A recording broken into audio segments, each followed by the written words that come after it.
O tai gal kukurūzų popkornam turit? Šitą veislę pašarui auginama. Tai man karvutėm ir tokių reikia. Tai yra populiariausia turima Linas Agro kukurūzų veislė pašarui. O kodėl? Apie tai pasakys ūkininkas, kuris šitą veislę ir augina. Keliau pas ūkininką. Kur? Eik, tiesiai į dešinę pasuk dabar, o dabar į kairę.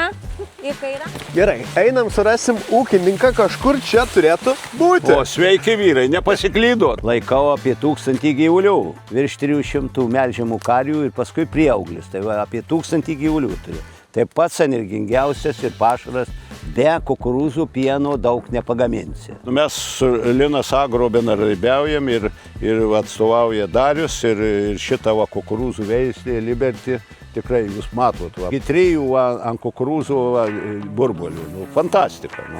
Na kaip, ar susipažinai su ūkininku? Susipažinau, pasidalino geriausią patirtimi, bet aš vis tiek nesuprantu, kodėl Liberty veislė. Ei, aš pasakysiu, kodėl Liberty. Pirmiausia, šita veislė yra prisitaikiusi augti mūsų klimato sąlygomis.